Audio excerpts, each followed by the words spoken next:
अब हम मनुष्य में पाचन तंत्र पढ़ते हैं। इस पाचन तंत्र को हमने कितने भाग में विभाजित किया है? 2, आहार नाल और पाचक ग्रंथियां। आहार नाल लगभग हमारी 9 मीटर लंबी होती है, जिसके ये अंक लिखे हैं जो क्रमागत हैं। सबसे पहले मुख, फिर ग्रसनी, फिर ग्रासनली, फिर आमाशय, फिर ग्रहणी, फिर क्षुद्रांत जिसे हम छोटी आंत कहते हैं, फिर बृहदांत जो बड़ी आंत, फिर मलाशय और गुदा द्वार। देखते हैं। मुख, सबसे पहले हम खाना कहाँ रखते हैं? मुख में। और मुख में क्या है? दांत और जीभ। दांत का क्या काम है? उसके अणुओं को छोटे छोटे भागों में तोड़ना, चबाना खाने को। और जीभ क्या करती है? श्लेष्मा निकालती है, जिससे कि हमारा जो खाना है वो चिकना लसदार बन सके। उसके बाद ग्रसनी, ये हमारा यहाँ पे हवा भी आ रही होती है नाक से और भोजन भी जा रहा होता है। कॉमन पैसेज है ये भोजन और हवा के लिए। उसके बाद ग्रासनली जो लगभग 25 सेंटीमीटर लंबी है। यहाँ पर कोई एंजाइम नहीं मिलता, इसलिए यहाँ पर भोजन का कोई पाचन नहीं होता। उसके बाद आमाशय, जिसे हम आम भाषा में पेट कहते हैं, जो एक बिल्कुल थैलेनुमा संरचना होती है और यहाँ पर हमारा भोजन लगभग 3 से 4 घंटे तक रहता है। इसीलिए हम कहते हैं हमारा पेट भर गया, क्योंकि भोजन यहीं रहता है। और जैसे एक वॉशिंग मशीन में कपड़े चलते हैं, उसी तरीके से यहाँ पे भोजन हमारा मथता रहता है। उसके बाद ग्रहणी। ग्रहणी अगर कहा जाए तो छोटी आंत यानी कि क्षुद्रांत का ही भाग है। ये हमारी छोटी आंत के 3 भाग होते हैं, एक ये और एक ये और एक ये। आप देख रहे होंगे इसका व्यास थोड़ा मोटा है, फिर इसका इससे कम और इसका सबसे कम। नाम क्षुद्रांत, छोटी आंत। नाम सुनने पर लगता है कि ये सबसे छोटा पार्ट होगा हमारे आहार नाल का, लेकिन ऐसा नहीं है। बस इसका नाम इसलिए छोटी आंत है क्योंकि इसका व्यास काफी छोटा है, जबकि ये आहार नाल का सबसे लंबा भाग है। उसके बाद हमारा बृहदांत यानी बड़ी आंत, और इसका जो हमारा व्यास है वो ज्यादा बड़ा है, इसलिए इसको हम कहते हैं बड़ी आंत। फिर हमारा मलाशय, जहाँ पर हमारा अपचित भोज्य पदार्थ क्या रहता है? एकत्रित रहता है। और फिर क्या है? गुदा द्वार, जहाँ वो उससे बाहर निकाल दिया जाता है। और पाचक ग्रंथियों में हम 5 ग्रंथियां पढ़ेंगे। सबसे पहले लार ग्रंथि, जठर ग्रंथि, फिर यकृत, फिर अग्न्याशय और आखिर में क्षुद्रांत ग्रंथि। अब आप पाचन को ठीक से सचित्र समझिए, उसके बाद मैं इसके आपको नोट्स लिखाती हूँ। सबसे पहले हमारा भोजन हमारा कहाँ गया? मुख में। और मुख में हमारे भोजन से किसकी मुलाकात हुई? लार ग्रंथि, जहां से कौन सा रस निकला? हमारा निकली लार। उस लार में हमारा जल होता है, श्लेष्मा होता है और एक एंजाइम होता है। मैं आपको बता चुकी हूँ, क्योंकि पाचन में क्या सहायता करते हैं? एंजाइम। और वो हमारे इसमें कौन सा एंजाइम पाया जाता है? टाइलिन, जो हमारे भोज्य पदार्थ कार्बोहाइड्रेट को उसके छोटे तत्व में तोड़ देता है। आप ऐसे समझिए कि हमारे भोज्य में 3 पदार्थ मुख्य होते हैं, आप सभी जानते हैं, कार्बोहाइड्रेट, प्रोटीन और वसा। अगर हमारी थाली में दाल है, चावल है और रोटी है, चावल और रोटी हमारे क्या हो गए? उसमें कार्बोहाइड्रेट। दाल हमारी क्या है? प्रोटीन। और जो उसमें हमने घी का तड़का लगाया वो एक तरीके से क्या है? वसा। तो मुख में केवल किसका पाचन हुआ? हमारा कार्बोहाइड्रेट का। अब हमारा भोजन कहाँ जाएगा? ग्रसनी। ग्रसनी से होते हुए कहाँ जाएगा? ग्रासनली। लेकिन ग्रासनली में पाचन नहीं होता, क्योंकि यहाँ पर कोई एंजाइम उपस्थित नहीं होता। अब हमारा भोजन यहाँ से आते आते कहाँ आ गया? हमारा आमाशय में। अब आमाशय में क्या होता है? जठर ग्रंथियां। बहुत सारी जठर ग्रंथियां होती हैं, जिनसे निकलता है हमारा जल भी होता है, जिसमें 99%, और हमारा श्लेष्मा भी होता है और HCl अम्ल होता है, इसीलिए पेट में एसिडिटी बनती है। और उस अम्ल का कार्य क्या है? आमाशय के माध्यम को अम्लीय बनाना, और अगर कोई जीवाणु भोजन के साथ अंदर आ गया है तो उसका भक्षण करना, उसे मारना।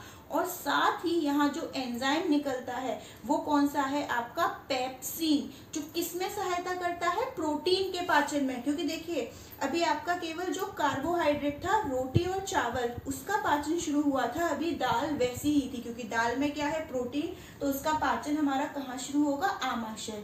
आप सरलता से इस तरीके से याद कर सकते हैं, PP, पेप्सिन और प्रोटीन। प्रोटीन का पाचन किसने किया? पैप्सिन ने। अब आमाशय से हमारा भोजन कहाँ आ गया? ग्रहणी।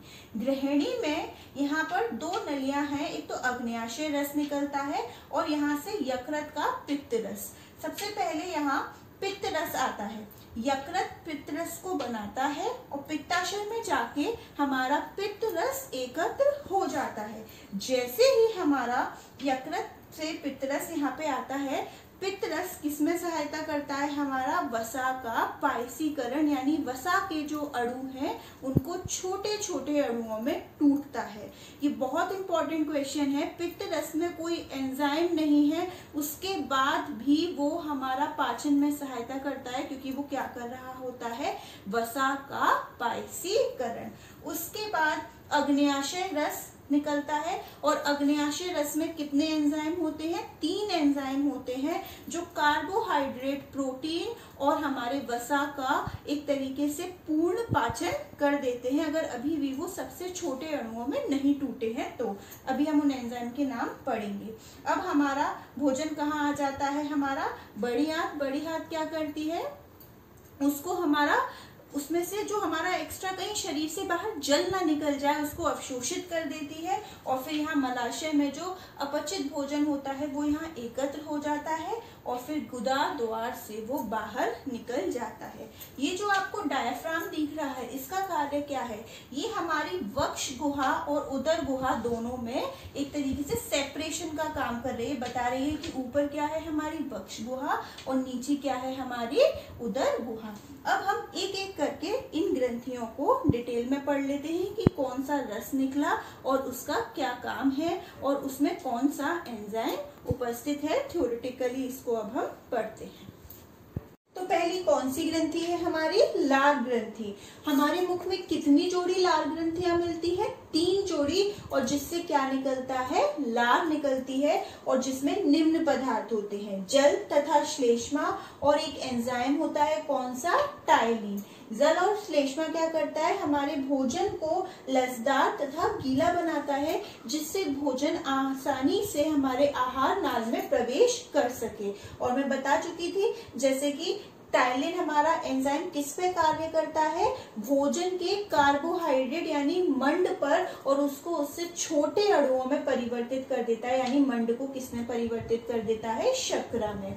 यहाँ आपका एक एनसीईआरटी का क्वेश्चन हो गया कि लार में कौन सा एंजाइम पाया जाता है और उसका क्या कार्य है? तो वो ये कार्य है और वो टाइलिन एंजाइम है। उसके बाद मुख से हमारा भोजन कहाँ आएगा? ग्रास नली में। मैं बता चुकी हूँ ग्रास नली में कोई पाचन नहीं होगा। क्यों नहीं होगा? क्योंकि यहाँ पर कोई एंजाइम नहीं मिलता। अब हमारा भोजन कहाँ आ गया? आमाशय में आ गया। और आमाशय में क्या है? काफी सारी जठर ग्रंथियां। देख लेते हैं। आमाशय में भोजन 3 से 4 घंटों तक रहता है और यहाँ मथता रहता है। आमाशय की दीवार में जठर ग्रंथियां होती हैं, जिससे कौन सा रस निकलता है? जठर रस। और जठर रस में हमारे निम्न तत्व या पदार्थ होते हैं। पहला तो वही जल तथा श्लेष्मा। दूसरा इसमें क्या होता है? HCl अम्ल, हाइड्रोक्लोरिक अम्ल और पेप्सिन एंजाइम। जैसे यहाँ टाइलिन था, यहाँ कौन सा है? पेप्सिन। ये किस किस पाचन में सहायता करता है? प्रोटीन। PP याद करने के लिए इजी रहेगा। प्रोटीन के सहायक पाचन में कौन सहायता करता है? पेप्सिन। जल और श्लेष्मा की मात्रा लगभग हमारे जठर रस में कितनी होती है? 99% तक। और हाइड्रोक्लोरिक अम्ल लगभग हमारा 0.5% तक होता है। इसका कार्य क्या होता है कि ये हमारे आमाशय के माध्यम को एक तो अम्लीय बनाता है, वहां पर जो भोजन है उसको सड़ने से रोकता है, साथ ही जीवाणु को भी नष्ट करता है। तो वही कार्य लिखे हैं और यही आपका एक एनसीईआरटी का क्वेश्चन है कि हमारे आमाशय में अम्ल की क्या भूमिका है। तो क्या भूमिका है? ये भोजन के माध्यम को अम्लीय बनाता है, ये भोजन में उपस्थित जीवाणु यानी बैक्टीरिया को नष्ट करता है और ये भोजन को सड़ने से भी रोकता है। अब ये पेप्सिन एंजाइम ये क्या है? यह एक प्रोटीन पाचन एंजाइम है। आपकी बुक में कई जगह पूछा गया है कि कोई भी 2 प्रोटीन पाचन एंजाइम का नाम लिखिए, तो एक कौन सा हो गया? पेप्सिन। ये प्रोटीन को कौन से छोटे अणुओं में तोड़ देता है? पेप्टोन्स। यहाँ पर एक इम्पोर्टेंट नोट है कि यहाँ पे भोजन हमारा मथ रहा है, मैं आपको बता चुकी हूँ। तो मथने के कारण यहाँ पर अब भोजन एक भूरे रंग की लेई जैसी लुगदी में परिवर्तित हो चुका है और उसको हम कहते हैं काइम। तो एक यही इम्पोर्टेंट नोट हो गया, मंथन गतियों के कारण भोजन यहाँ भूरे रंग की लेई जैसी लुगदी में बदल जाता है, जिसे काइम कहते हैं। यहाँ से चले थे, देखिए आप, मुख से, मुख में हमारा कार्बोहाइड्रेट मंड का पाचन हो गया, यहाँ आए, यहाँ पे प्रोटीन का हो गया। अब हमारा भोजन कहाँ आ गया है, यहाँ पर गृहिणी में। अब देखते हैं गृहिणी में क्या होता है।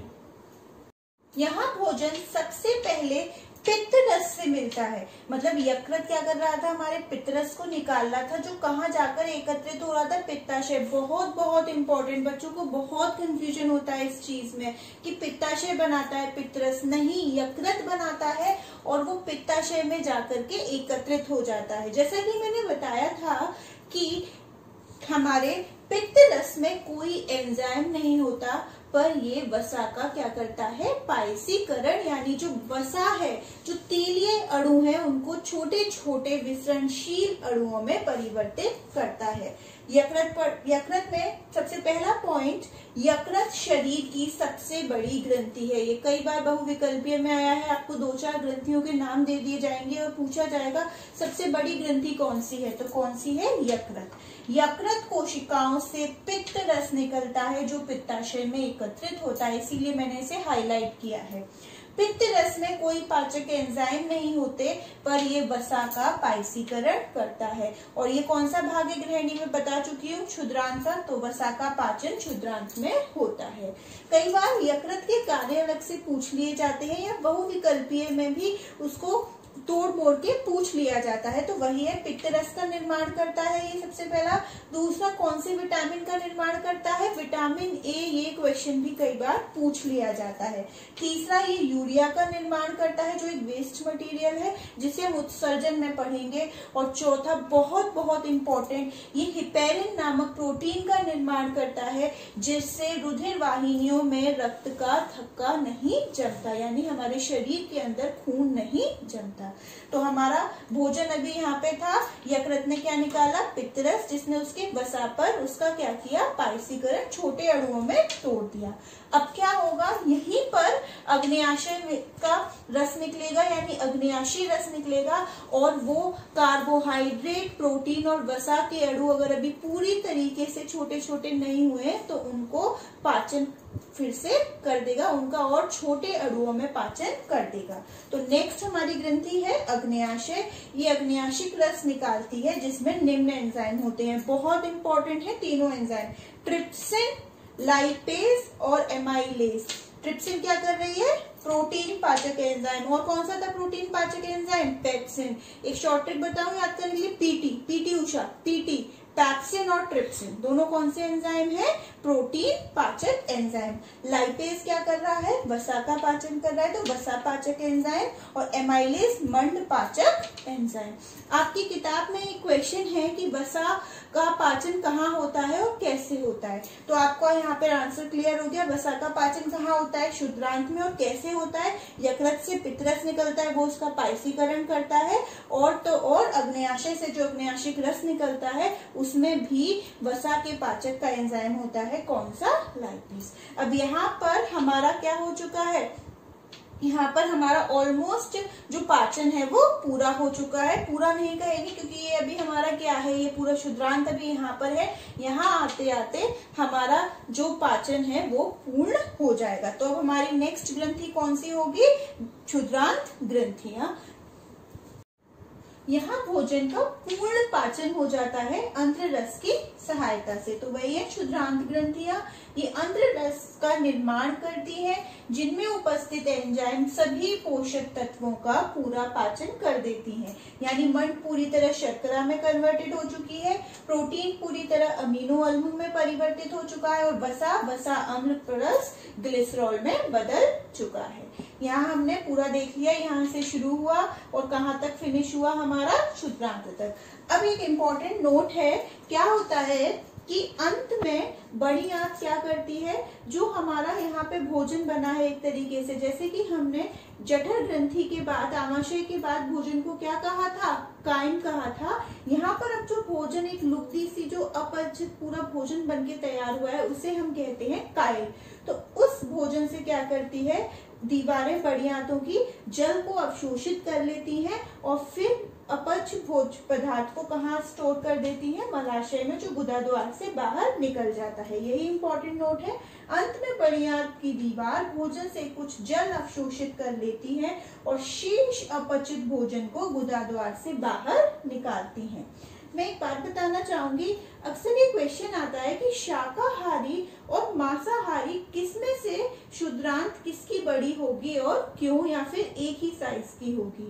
एक्चुअली होता क्या है कि क्षुद्रांत जो शाकाहारी हैं उनकी बड़ी होती है, क्योंकि शाकाहारी क्या खाते हैं, शाक सब्जियां खाते हैं जिनकी कोशिका भित्ति सेल वॉल किसकी बनी होती है, सेल्यूलोज, जिसका पाचन करना बहुत जटिल है और कठिन है। इसलिए शाकाहारी में क्षुद्रांत की लंबाई अधिक होती है मांसाहारी की अपेक्षा। यहाँ पर कई बार एक क्वेश्चन पूछ लिया जाता है, बकरी या शेर दे दिया तो किसकी लंबी हो गई, बकरी की, क्योंकि बकरी क्या है, शाकाहारी। अब आपका एनसीईआरटी का ये लास्ट टॉपिक है पोषण से रिलेटेड, दंत क्षय और दंत प्लाव। नाम से ही पता चल रहा है दांत के बारे में है कुछ। दंत क्षय यानी एक तरीके से दांतों का खराब होना, क्षय होना। और ये क्षय कब होते हैं, जब हमने मीठा खा लिया और हमने टूथब्रश नहीं किया, क्योंकि उस पर क्या हुआ, जीवाणु ने क्रिया किया और क्या बना दिया, अम्ल, जिससे हमारे दांत का इनेवल क्या हो गया, मृदु हो गया, मृत हो गया या फिर क्षय हो गया। यही है दंत क्षय। जब जीवाणु शर्करा पर क्रिया करके अम्ल बनाते हैं तब दांत का इनेमल क्षय हो जाता है, इसे ही दंत क्षय कहते हैं। दंत प्लाक, वो जो उसके पश्चात पीली सी परत जम जाती है, कहते हैं दांत बहुत पीले हैं, तो वो जो पीली परत पड़ी है उसको हमने क्या कहा है, दंत प्लाक। और इससे हम बचने के लिए क्या कर सकते हैं, अपने दांतों की नियमित सफाई, खासकर भोज्य पदार्थ के बाद हमें अपने दांतों को टूथब्रश से साफ करना चाहिए, जिससे कि कोई भी भोजन का कण वहां ना रह पाए। तो जीवाणु खाद्य कणों के साथ मिलकर दांतों पर चिपककर दंत प्लाक बना देते हैं, जो दांत को ढक लेता है।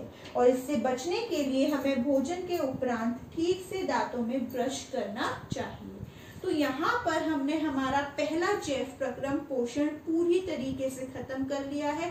पादप से शुरुआत करके जंतु तक का पढ़ लिया। अब हम अपना नेक्स्ट जैव प्रक्रम श्वसन की शुरुआत करते हैं। श्वसन से पहले हमें श्वासोच्छ्वास मतलब सांस लेना समझना होगा।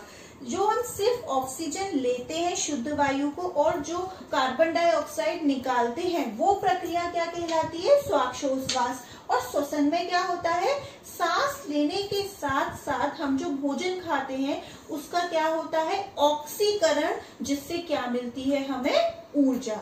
तो श्वासोच्छ्वास क्या है, किसी जीवधारी द्वारा वायु से ऑक्सीजन प्राप्त करने तथा कार्बन डाइऑक्साइड मुक्त करने की प्रक्रिया को श्वासोच्छ्वास कहते हैं। और जबकि श्वसन एक जटिल प्रक्रिया है, कॉम्प्लिकेटेड प्रोसेस है ये, जिसके अंतर्गत श्वासोच्छ्वास के साथ साथ ग्लूकोज का ऑक्सीकरण होता है, वह साथ ही एटीपी के रूप में ऊर्जा मुक्त होती है। ग्लूकोज का सूत्र आप तब पढ़ चुके थे जब आपने प्रकाश संश्लेषण पढ़ा था कि ये 6 कार्बन का अणु है और एटीपी की फुल फॉर्म क्या है, एडिनोसिन ट्राइफॉस्फेट। ये एक ऊर्जा का अणु है, ऊर्जा का वाहक है। कई बार दोनों का अंतर पूछ लिया जाता है, तो पहला अंतर तो इसकी परिभाषा में ही हो गया। एक अंतर, इसमें किसी एंजाइम की आवश्यकता नहीं पड़ती, जबकि इसमें एंजाइम की आवश्यकता पड़ती है। यहाँ कोई ऊर्जा मुक्त नहीं हो रही, यहाँ ऊर्जा मुक्त हो रही है। जिस प्रकार प्रकाश संश्लेषण की अभिक्रिया लिखना इंपॉर्टेंट है, उसी प्रकार श्वसन के साथ उसकी अभिक्रिया लिखना भी बहुत इंपॉर्टेंट है। ग्लूकोज, उसका ऑक्सीकरण हुआ और क्या बन गया, कार्बन डाइऑक्साइड, और क्या बन गया हमारा जल, और हमारा क्या निकली बहुत ज्यादा मात्रा में ऊर्जा। यहाँ पे आप रिकॉल कीजिए, ऊर्जा के निकलने की अभिक्रिया कैसी होती थी, ऊष्माक्षेपी, और प्रकाश संश्लेषण कैसी अभिक्रिया थी, ऊष्माशोषी। एक सामान्य मनुष्य की श्वसन की दर क्या होती है, 14 से 18 18 पर मिनट, यानी 1 मिनट में वो लगभग 14 से 18 बार वो सांस लेता है। लेकिन एक क्वेश्चन आता है कि जलीय जीवों में श्वसन की दर स्थलीय जीवों की अपेक्षा कम या ज्यादा कैसी होती है और क्यों होती है? देखिए, समझिए, हम स्थलीय जीव हैं, हमारे आसपास वायुमंडलीय ऑक्सीजन है, जबकि जलीय जीव कहाँ रहते हैं? जल में, यानी कि वो घुलित ऑक्सीजन लेते हैं जिसमें ऑक्सीजन की मात्रा कम होती है। इसीलिए जलीय जीव की श्वसन दर हमारी अपेक्षा कैसी होती है? काफी तेज होती है। यही आपका इंपॉर्टेंट नोट है। पहले नोट नंबर 2 देख लेते हैं।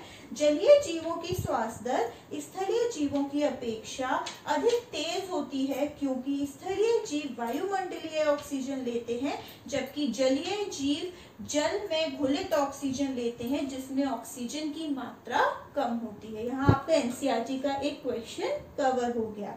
अब एक क्वेश्चन और आता है, ऑक्सीजन और CO2 का परिवहन एक तरीके से कैसा हो रहा है? विसरण की मदद से, कि जहां पर ज्यादा उसकी सांद्रता है वो कम सांद्रता वाली जगह पे चली जाती है।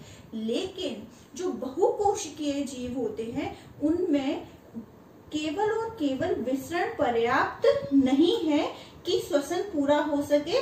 तो इसके लिए क्यों पर्याप्त नहीं है? क्योंकि बहुकोशिकीय जीवों की एक तो जैसे जैसे आकार बढ़ता जाता है, शरीर की जटिलता बढ़ती जाती है और सारी जो कोशिकाएं होती हैं वो कभी भी वायुमंडल के सीधे संपर्क में नहीं होती। तो बहुकोशिकीय जीवों में ऑक्सीजन की आवश्यकता पूरी करने में विसरण अपर्याप्त है, क्योंकि बहुकोशिकीय जीवों में समस्त कोशिकाएं वातावरण के सीधे संपर्क में नहीं होती। यहाँ भी आपका एनसीईआरटी का क्वेश्चन कवर हो गया। अब कई बार पूछ लिया जाता है श्वसन और प्रकाश संश्लेषण में अंतर लिखिए, तो शायद आप यहाँ देखिए तो आपको बिल्कुल समझ आ गया होगा। श्वसन कैसी अभिक्रिया है? ऊष्माक्षेपी, जबकि वो कैसी अभिक्रिया है? ऊष्माशोषी। दोनों का पहला अंतर आप उसकी परिभाषा पे दे देंगे। यहाँ ग्लूकोज और ऑक्सीजन किसका कार्य कर रहे हैं? अभिकारक का, और जबकि प्रकाश संश्लेषण में ये दोनों क्या बन जा रहे थे? उत्पाद। और यहाँ पर उत्पाद क्या बन रहे हैं? कार्बन डाइऑक्साइड और जल। और प्रकाश संश्लेषण में ये क्या बन रहे थे? हमारे अभिकारक। श्वसन के बिना कोई भी जीव ज्यादा देर तक जीवित नहीं रह सकता, जबकि प्रकाश संश्लेषण के बिना एक पौधा कुछ दिन तक जीवित रह सकता है। तो यही कुछ इसके अंतर हो गए, किसके? श्वसन और प्रकाश संश्लेषण के। अब एक अंतर और है जो मैं आपको ओरली बताना चाहूंगी। श्वसन और दहन में अंतर क्या होता है? पहली बात तो ये कि हमने सोचा भी कैसे कि हम श्वसन का तुलना हम दहन से करेंगे। तो आप देखिए, श्वसन में भी ऊर्जा मुक्त हो रही है और दहन में भी तो ऊर्जा या ऊष्मा के रूप में मुक्त हो रही है, क्योंकि वो क्या है? हमारी दोनों ही अभिक्रिया ऊष्माक्षेपी है। बस अंतर क्या है कि श्वसन में एंजाइम की आवश्यकता होती है और ये जीवों में पाई जाती है, जबकि वो कैसी है? हमारा दहन एक भौतिक वातावरण में संपन्न होती है। दहन में जो ऊर्जा है वो एक साथ मुक्त हो जाती है। कोई चीज आपने लकड़ी की जलाई, एकदम से ऊर्जा निकल गई जल के, और जबकि श्वसन में ऊर्जा कई चरणों में निकलती है, वो अभी हम आगे पढ़ेंगे। जबकि एक मुख्य अंतर ये भी हो गया कि हमारे दहन में ऊर्जा किस रूप में निकलती है? ऊष्मा के रूप में या प्रकाश के रूप में, और जबकि श्वसन में हमारी ऊर्जा किस रूप में निकल रही है? ATP के रूप में। अब हम इसके आगे नेक्स्ट लेक्चर में अपना कंटिन्यू करेंगे।